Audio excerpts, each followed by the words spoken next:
تذرونها احب الیکم من اللہ ورسولہ۔ اللہ فرماتے ہیں کہ حبیب آپ کہہ دو کہ تمہاری جانیں، تمہارے بھائی، تمہاری بیویاں، تمہارے آبا و اجداد، تمہارا مال و متا جو تم نے بڑی محنت سے کمایا ہے، اور تمہارے وہ خوبصورت گھر جو تمہیں بہت اچھے لگتے ہیں، احب الیکم من اللہ ورسولہ، اگر یہ سب کچھ تمہیں اللہ اور اس کے رسول سے زیادہ پیارا ہے تو پھر اللہ تعالیٰ کے حکم کا انتظار کرو، یعنی پھر اس کے امر کا، اس کی پکڑ کا انتظار کرو۔ دوسرے لفظوں میں اس کا مفہوم یہ بنتا ہے کہ یہ تمہاری جان، تمہاری ازواج، تمہاری اولاد، تمہارے آبا و اجداد، تمہارے مال و متا، تمہارے خوبصورت گھر جو تم نے بڑی محنت سے بنائے ہیں، اس سب سے زیادہ اللہ اور رسول کی محبت ہونی چاہیے۔ احب الیکم، اللہ نے جو لفظ استعمال کیا ہے وہ محبت کا نہیں کہ محبت ہونی چاہیے، بلکہ فرمایا احب الیکم، ایک محبت ہوتی ہے اور ایک احبیت ہوتی ہے۔ محبت یہ ہے کہ چاہنا یہ محبت ہے، اور احبیت یہ ہے کہ زیادہ چاہنا۔ تو فرمایا صرف یہ نہیں کہ میرے حبیب سے محبت ہو، یہ نہیں، یہ کافی نہیں ہے۔ احب الیکم بلکہ ان سے زیادہ محبت ہو، ہر چیز سے بڑھ کر میرے حبیب سے محبت کرو۔ اور سرکار نے خود ارشاد فرمایا لا یؤمن احدکم احب الیکم من والدہ وولدہ، فرمایا اس وقت تک تم مومن نہیں ہو سکتے کہ جب تک کہ اپنی جان سے اور اپنی اولاد سے اور اپنے آبا و اجداد سے بڑھ کر مجھ سے محبت کرو۔ یہاں حضور نے بھی جو لفظ استعمال کیا ہے وہ حبیت کا، تو محبت چاہنا ہے اور احبیت زیادہ چاہنا ہے، تو حکم یہ ہے کہ صرف محبت کافی نہیں بلکہ احبیت، ہر چیز سے بڑھ کر حضور سے محبت کرو، ہر چیز سے بڑھ کر۔ اور یاد رہے کہ حضور کے ساتھ محبت بہت ضروری ہے کہ اطاعت جو ہے اطاعت وہ بھی اگر بغیر محبت کے ہو تو اطاعت کرو۔ ایک آدمی حضور کی سنت پہ عمل کر رہا ہے، سرکار کی سیرت پہ عمل کر رہا ہے، لیکن اگر اس کے دل میں حضور کی محبت نہیں ہے تو اس کی اطاعت اس کی پیروی بھی قبول نہیں۔ جو اطاعت ہوتی ہے کسی کی پیروی وہ اس کے کئی اسباب ہوتے ہیں۔ خوف کہ آپ کسی کی اطاعت کر رہے ہیں خوف کی وجہ سے، یا آپ کو ڈر ہے، اور خوف کی وجہ سے، ڈر کی وجہ سے آپ اس کی پیروی کر رہے ہیں اور اس کی اطاعت کر رہے ہیں۔ اور ایک اطاعت ہوتی ہے کسی لالچ سے، آپ کو کسی سے کوئی لالچ ہے، کوئی غرض ہے، آپ کا کوئی کام ہے، اس لیے آپ ہر بات اس کی مان رہے ہیں، اس کی اطاعت کر رہے ہیں، اس کی پیروی کر رہے ہیں۔ تو اطاعت بعض اوقات کسی لالچ کی غرض کی وجہ سے ہوتی ہے، یا اطاعت کبھی ڈر کی وجہ سے ہوتی ہے، مگر حضور کی جو اطاعت ہے وہ قبول ہے جس میں محبت ہو، بغیر محبت کے حضور کی اطاعت قبول نہیں۔ اس لیے کہ اگر آپ کسی خوف کی وجہ سے اطاعت کر رہے ہیں، ڈر کی وجہ سے، خوف ختم ہو جائے گا، ڈر ختم ہو جائے گا، آپ اطاعت بھی ختم کر دیں گے۔ کوئی آپ کو غرض ہے، کوئی لالچ ہے، اس کی وجہ سے آپ کسی کی اطاعت کر رہے ہیں تو غرض ختم ہو گئی، لالچ ختم ہو گیا، کام نکل گیا آپ کا، اب اطاعت بھی ختم ہو جائے گی۔ تو جو ڈر والی اطاعت ہے ختم ہو جاتی ہے، جو لالچ والی اطاعت ہے ختم ہو جاتی ہے، اطاعت ہی قائم رہتی ہے کہ جس میں محبت.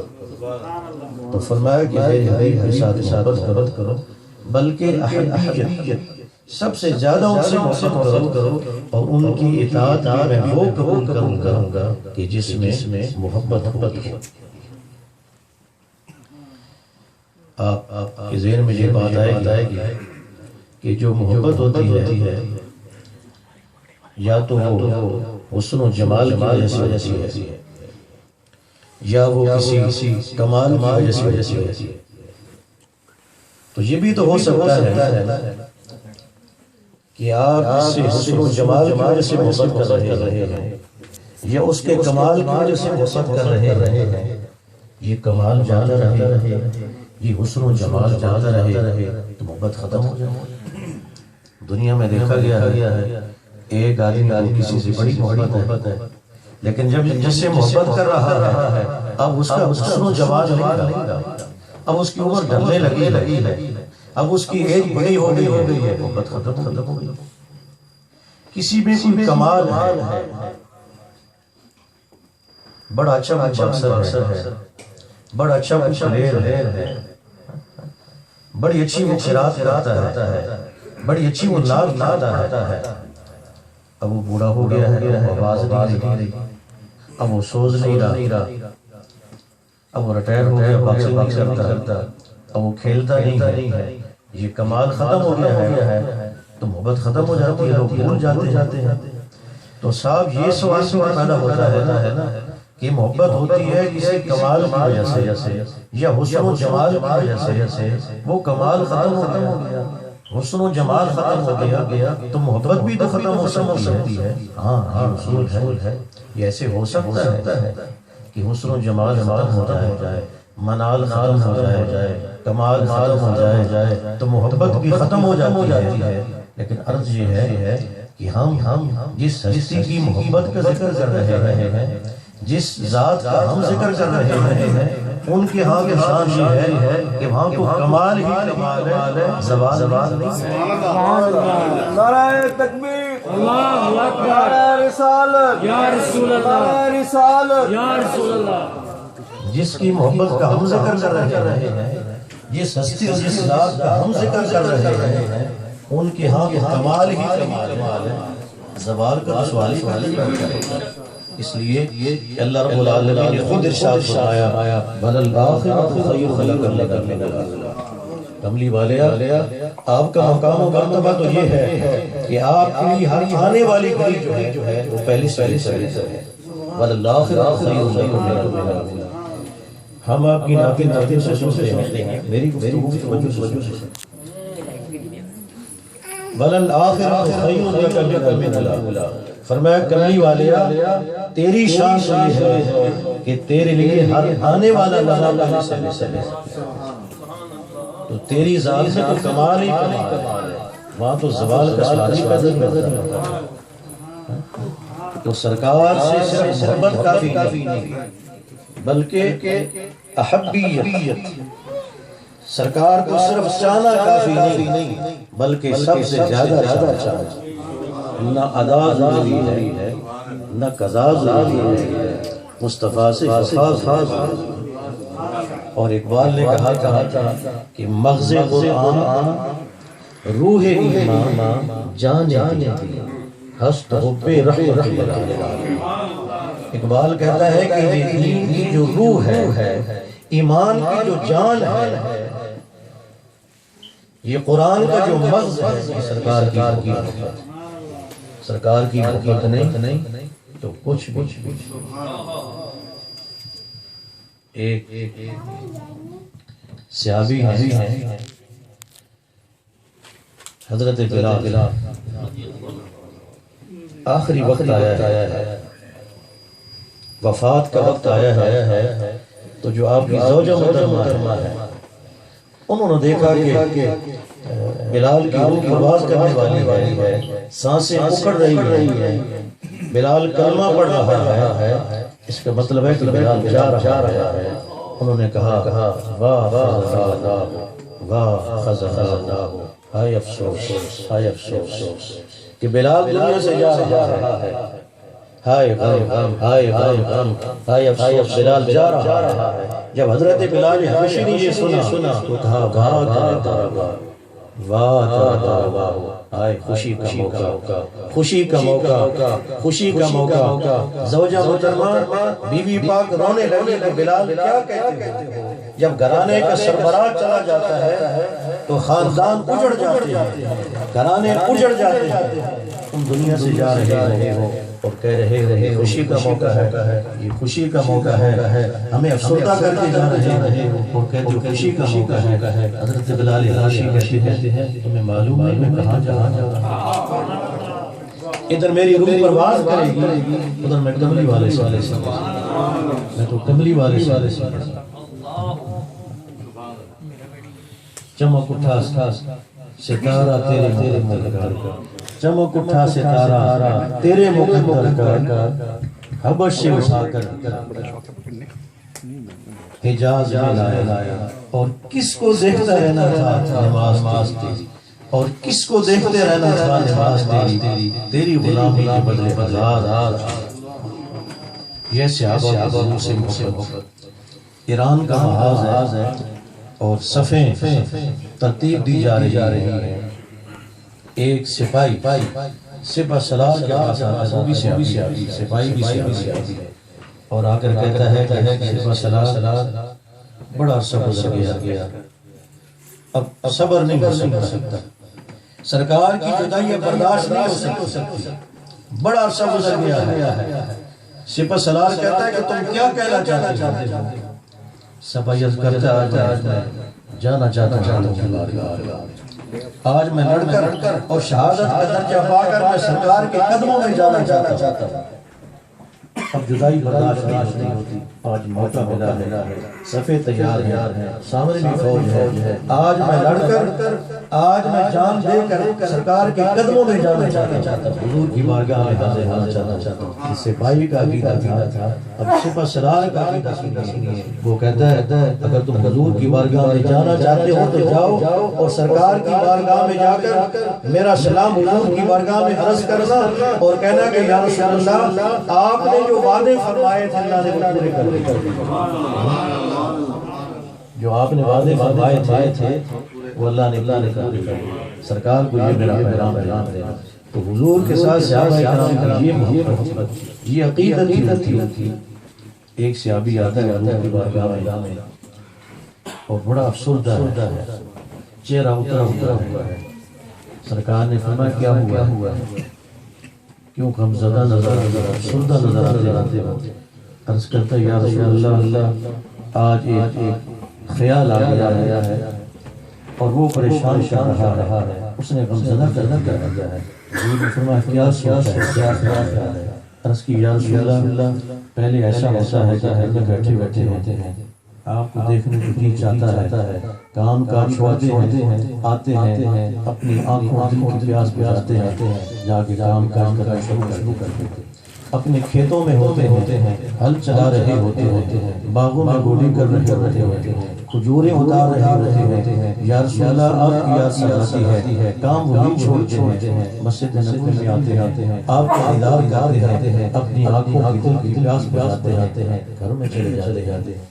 یا رسول اللہ خیال یہ آتا ہے کہ جب آپ قیامت ہوگی آپ جنت میں چلے جائیں گے، یا رسول اللہ جب آپ جنت میں چلے جائیں گے ہم پتہ نہیں کہاں ہوں گے، اور اگر کملی والے ہم جنت میں بھی چلے گئے، جنت میں بھی چلے گئے تو پھر جو آپ کا مقام و مرتبہ ہے جنت میں وہ کوئی اور ہوگا، ہمارا مقام و مرتبہ اور ہوگا۔ یا رسول اللہ وہ جو جنت کا حصہ جو عرش بری کے ساتھ ہے، جو جنت کا وہ حصہ جو عرش معلیٰ کے ساتھ ہے، جنت کا وہ حصہ جو عرش معلیٰ کے ساتھ ہے، یا رسول اللہ وہ جنت میں آپ کا محلہ ہے، وہ جنت میں آپ کا محلہ ہے، آپ تو وہاں رہیں گے، ہم پتہ نہیں کہاں ہوں گے۔ یا رسول اللہ تو پھر آپ کا دیدار نصیب ہوگا، آپ کی زیارت ہوگی، تو یا رسول اللہ جب آپ کا دیدار نہیں ہوگا، آپ کی زیارت نہیں ہوگی تو ہمارا تو جنت دل لگے گا۔ اب اتنا صحابی نے کہا ہے، سرکار خاموش ہے، تھوڑی دیر کے بعد حضرت جبریل امین آتے اور آ کر کہتے ہیں کملی والے اللہ سلام کہتا ہے اور کہہ رہا ہے فَأُولَٰئِكَ الَّذِينَ أَنْعَمَ اللَّهُ عَلَيْهِم مِّنَ النَّبِيِّينَ وَالصِّدِّيقِينَ وَالشُّهَدَاءِ وَالصَّالِحِينَ فرمایا جو نبیوں سے، صدیقوں سے، شہیدوں سے اور صالحین سے محبت کرنے والے وہ قیامت کے دن بھی انہیں کے ساتھ۔ نعرہ تکبیر، اللہ اکبر، نعرہ رسالت، یا رسول اللہ، نعرہ حیدری۔